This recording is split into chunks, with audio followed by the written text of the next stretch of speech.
Mary and Chris came to our home office 4 years ago. I remember that day so well because you gave us a tour of your offices, and there was a great big American flag, and then we went into the room where you had the dedication to Warren Buffett, but also recognizing many of your employees or relatives or families of your employees and the role they played in service to our country, just really celebrating the contributions they've made to the point where you had a whole wall dedicated to them. I'll give Mary full credit for it. I think she said this would make a great book. You've got all this wonderful material here that really encaptured a great story about America.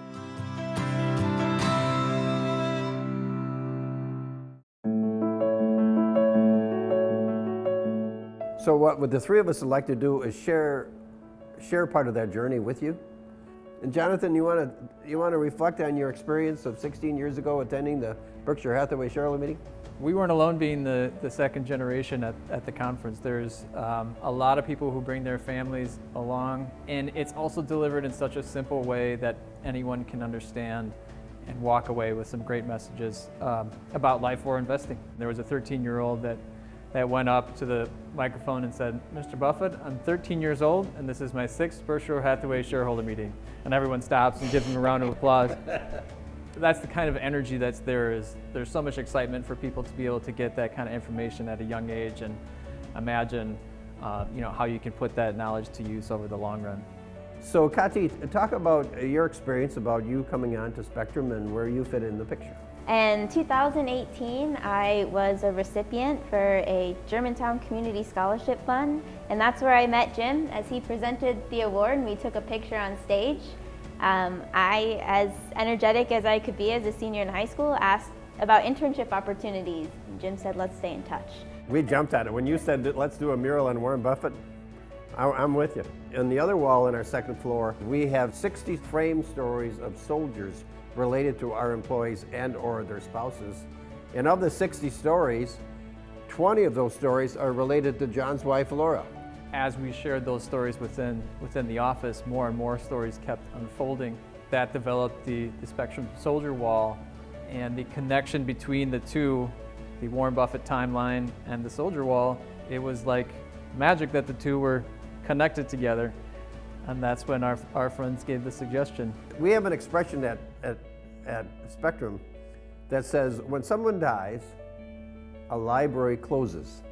But at Spectrum, we want to keep that library open. That's our story. Hopefully you enjoy the book.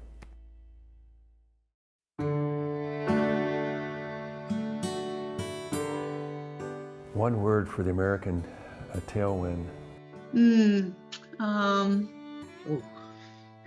I don't think one word would be sufficient. For me, the word was inspirational. I couldn't use just one word to say how great the book is. Oh, one word. I'm going to say powerful. Resilience. Relevance. I would probably say thoughtful and powerful. If I could pick 2 words, I'd probably say those 2. Freedom isn't free. I would say the word inspirational. Well, one word that comes to mind is appreciation. I think this is all about sacrifice.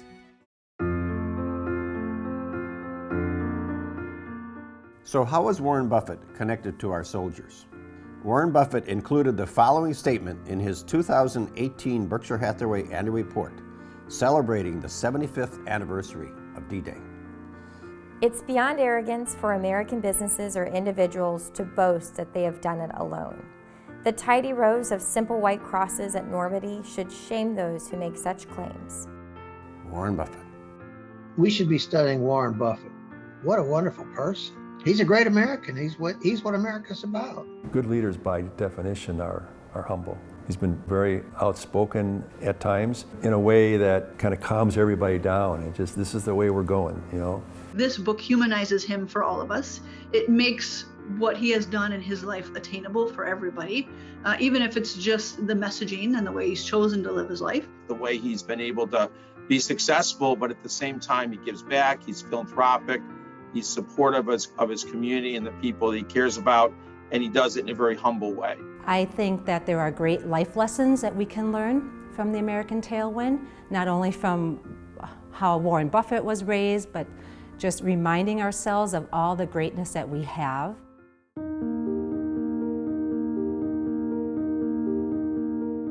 The prisoners that were here in Mequon had been in Africa with Erwin Rommel, known as the Desert Fox. My dad chose 12 of them to work with him at Herbert A. Neiman Canning Company. My dad was the foreman. Some people don't realize where Jim's office is, and it actually looks out over the canning factory, which is St. Paul Fish Company. So every day he comes to work, he can look out over there and he could say, yep, that's where the prisoners of war were. And he can feel really good about passing on this information to the next generation. My uncle, Corino Monticelli, is featured in the book. And he served in World War II from 1941 to 1945. And he was trained under General George Patton in the Mojave Desert and then followed him all the way through the Battle of the Bulge. So we got this information because he was interviewed by the Wisconsin Veterans Museum in 2018 at the age of 100. And he went on to live until 102 years old. And he coincidentally grew up only 2 miles away from where Jim Marshall grew up. So that was a very cool tie-in with the book. You know, I have a ghost that I carry with me. I never looked at my dad in his eyes, and I never shook his hand, and I never said thank you. I never had that opportunity until he was on his deathbed. And I promised him that I was going to do something in his honor. And I got very involved with the American Legion. And fast forward, I got involved with Stars and Stripes Honor Flight. But I look at that plane and all I see is my dad. I never got to take a flight with him, but that ghost never leaves. And this is my way that I can say thank you to the veterans, and my work that I do behind the scenes with them through the Honor Flight and through the American Legion is my way of saying thanks, Dad, because I never did that in my life. So I felt inspiration to keep going because it is a lot of work sometimes, and you get done with these flights and it's, you know, a 16, 18, 20-hour day. It's a lot of work, but I come off of it again with more energy to do another one, and your book just reminded me about why I have to keep going and why I have to give back to our veterans.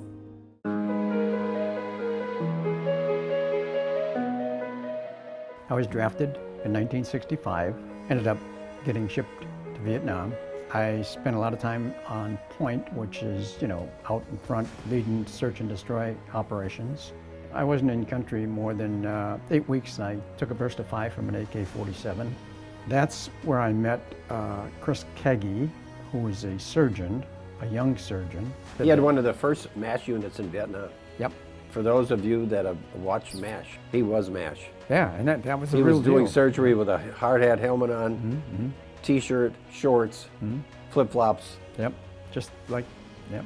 And people would say, you can't be dressed like that. He said, what are you going to do, send me to Vietnam? And I sent him a letter. I just said, Chris, you're not going to remember who I am, but 50 years ago today at exactly 10:30, you kept my arm connected to my body. We've been really good friends for the last 7 years. God's got to have a special place reserved for you in heaven because the impact that you've had on so many lives around the world is incredible. To take this story full circle, through Mike, we asked Chris to be a speaker at tonight's event at our American Tailwind launch.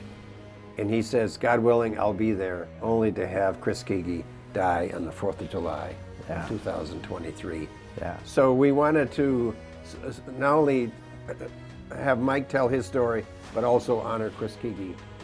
Because without Chris Keggy, Mike may not be sitting here today.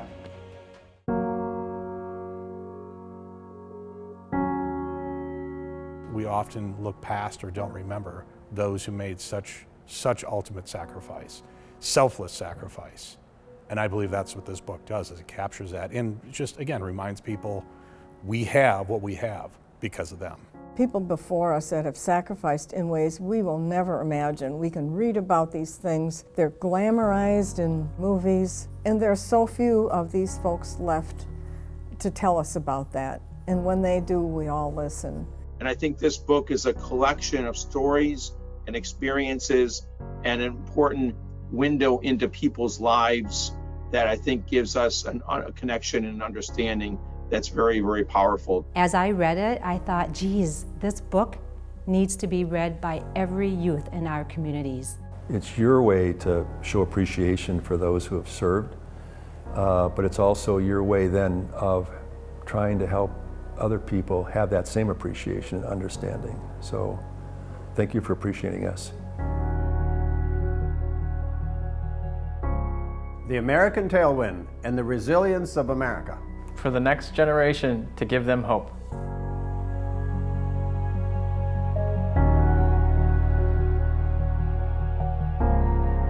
It really means a lot to see all of you here, and this journey has been an incredible collaboration, and you know, this book has really been about us. The contributions that many of you have made has really meant a lot, and we're so thankful for you bringing those stories forward and for being here tonight to help us launch this book.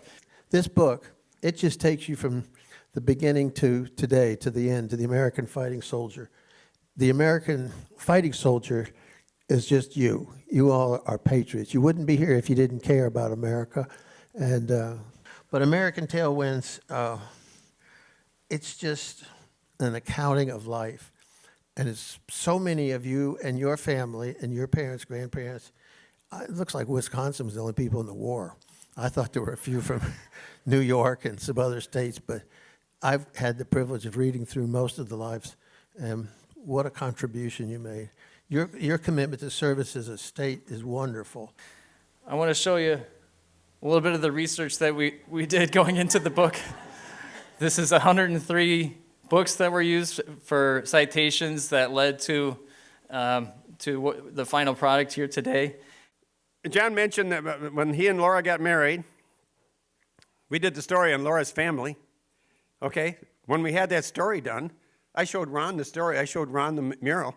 Ron says, why don't you do a story for all of your employees at Spectrum? So that's what we did. For over the next 2 years, we gathered in that cardboard box stories from our cousins and you name it, grandfathers and uncles and whatever, and everybody had all this information up in the attic and made it accessible. And so a lot of you in this room, through one form or another, maybe a phone call here, maybe a letter there, you were a big part of the book. All these other stories started coming out about relatives and other soldiers that were related to Spectrum. And it was really one of the coolest things that I've ever seen my dad do. So kudos to him and to Angie for putting those stories together. Also, a special thank you to Cassandra Thompson. So one of the hardest parts about writing the book, was stopping writing, especially for my dad. All these stories kept coming, and it was really great, and we kept finding more information. He's like, oh, that's so great, that's got to be in the book. You can just hear it, right? And Cassandra was the one that said, Jim, we are going to finish this book. We have got to finish it. It's been 4 years. Let's do it. So a special thank you to Cassandra. I wanted to talk about one person in the book, a guy named Reuben Schetzel. That's page 222 in your book. But Reuben is a guy from Germantown in your state, and he was a soldier of fortune. Reuben was a tank driver. He had 2 hours of instruction. He climbed in a tank, put on an LST. This is the kind of guy that serves your country. These are the people. This is the inside of a man who had no fear and really hated the Krauts, as he called them. Well, Reuben went right off the bow, right off the gate.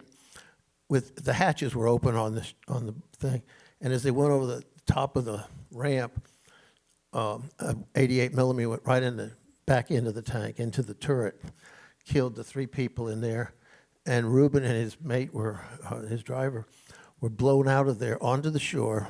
This is a guy that started the war in the water, and he didn't even know how to swim. He said he learned how to swim very quickly because he had about 100 yards to go. He swam like an Olympic man. He was a soldier. In this book that you need to buy, if you haven't, it takes each person and some of these are your family, and you should be proud of what you have. I'm so proud to have been involved in this. I mean, the team that put this together is just they're just amazing. Okay, this is the soldier book. What's Warren Buffett doing on the cover, right? We've been going to the Berkshire Hathaway shareholder meeting for 18 years, and one of the things that you get by going to the meeting is how much of a patriot Warren Buffett is. And so that's really the connection, that he always makes sure that he acknowledges the soldiers, that we wouldn't be here. One of his lines is, "America would be just fine without Berkshire. The reverse cannot be said." We wanted to try to recreate some of that energy tonight. There's a lot of little nods to the Berkshire meeting that you see. Okay, so here's the arena, right? Connected to the arena is, a conference center, basically. And in the conference center, they have exhibits from all the different Berkshire companies, like Dairy Queen, Coca-Cola, Fruit of the Loom. So we've got Coca-Cola products here tonight. We've got dilly bars. They're on sale for $1 at the Berkshire meeting. That's why we're selling them for $1 tonight, in case you're all wondering where money's going to charity. We don't have underwear, but we do have, there are also Berkshire books about Warren Buffett. We've got those. We listened to 18 years of question and answers from shareholders that Warren Buffett and Charlie Munger would answer. So there were 500 questions total with all of our newsletters. And so what we did is we took the top 150 and put them in the book. And when you look at the top 150, what's interesting about the answers is when a question was asked, Warren Buffett would take about 2 paragraphs to answer the question. Warren Buffett, Charlie Munger, 1 sentence. So anyway, these two guys, Charlie and Warren, were like a couple of old timers in a coffee shop. I mean, that's what it was like. All the questions were unrehearsed. The top 500, the Fortune 500 companies in the country, all the questions are rehearsed. The answers are rehearsed. With Charlie and Warren, fire away. And that's what they did. And they would answer questions about life, about anything. And so we have a lot of those answers to those questions. His father gave him $20 when he was 6 years old to open up a savings account. But Warren Buffett, at 7 years old, read 1,000 ways to make $1,000.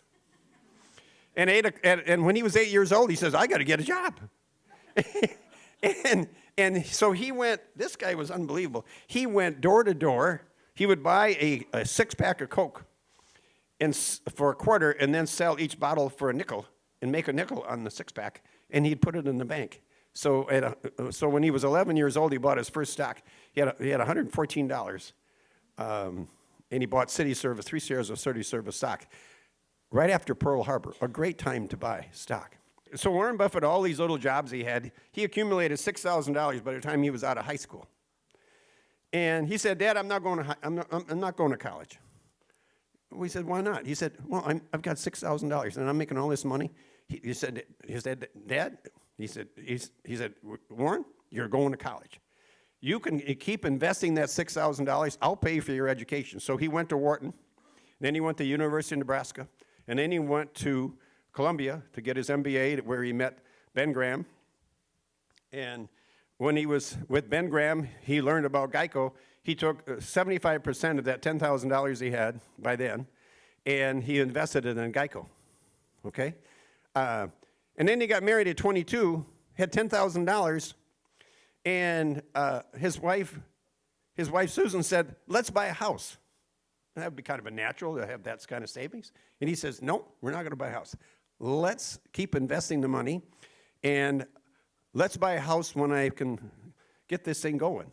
So within 7 years with Geico, he went from $10,000 to $300,000 and took 10% of that and bought a house for $30,500 that he still lives in today. Think of 9/11. 9/11, Leslie Stahl from 60 Minutes needed to interview someone the evening before the stock market opened. When the stock market opened the next morning, she wanted to interview somebody. Who did she interview? Warren Buffett.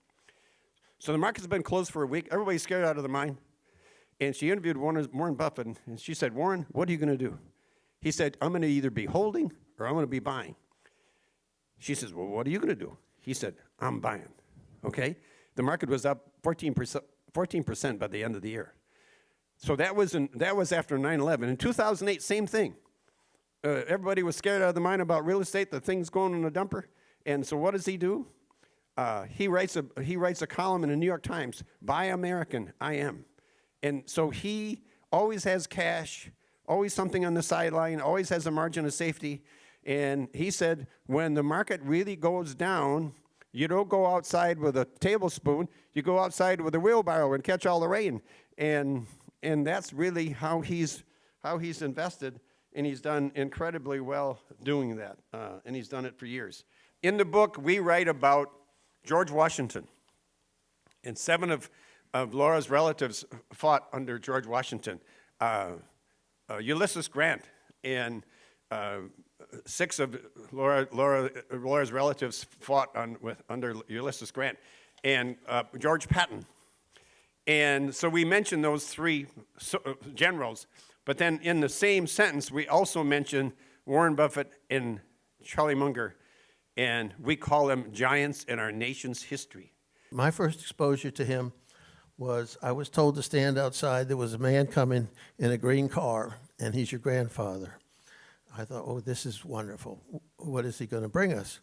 First thing he does is looks at me and says, who are you, you little... I can't say the word in front of you. But I thought that was my new name. It was right before Christmas, so my brother was excited. Maybe he'll bring us some German toys. Oh, he did. There was a Mauser, a P-38 pistol, a Luger, 2 helmets, and some unwashed uniforms. But one of the helmets had a hole right in the front of it. And this is when I made a decision in life that I wanted to be a patriot, be a soldier.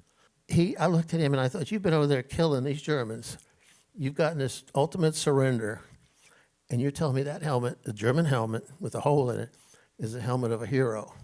And that was, I've always believed that man served his country. And I don't care what you believe in or whatever, you've got to serve your country. You've got to serve your fellow people. We had a canvas chair on our porch. The canvas was made back in the 30s or 38, 39. And so he went to sit in his canvas chair. Well, the canvas didn't hold his buttocks. It just went right through. The chair exploded, and Patton started a new language, the second language. And I've never heard so many words. I mean, I didn't understand a lot of words then, but when he finished his, using his vocabulary, I thought, well, this is going to be great. I got a new name, a new language.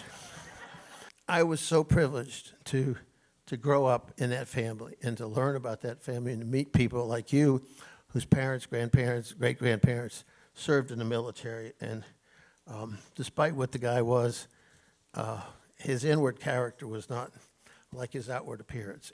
I think his men are the ones that took it. And I also want to say that General Patton was very much aware of, he wore the medals, but for every man that was over there, the 400,000, remember they had a mother who birthed them, raised them, hugged them, and we were always taught that you've got to remember the family of those, especially you, ma'am, that it's just the commitment that the woman makes. I mean, I know men make commitments, but that's how they get this all started. Women are the ones that finish, and I just compliment you, and so did Patton. And it's really good for the young people out there. Mr. Buffett, when was the best time to be born in this country? Was it in the 1930s, 1940s? When was it? He said, today. He said, the best time to be born in this country is today. He said, providing you have good parents and you're willing to learn, there's no better time than to be born today, which is just awesome for this country and gives people hope. In fact, the last word in our book is hope. Something that Pope Paul II said in 2008. He said, as the family goes, so goes our country, and so goes the rest of the world. So you can have a great country, a great location, but it still boils down to the American family. And we got a lot of great family members in this room. Now, to conclude with our evening, I would like to ask everyone to get out their American flag. You're going to raise them up high. Please stand. And our final song is going to be again sung by Heather Mader from Port Washington State Bank.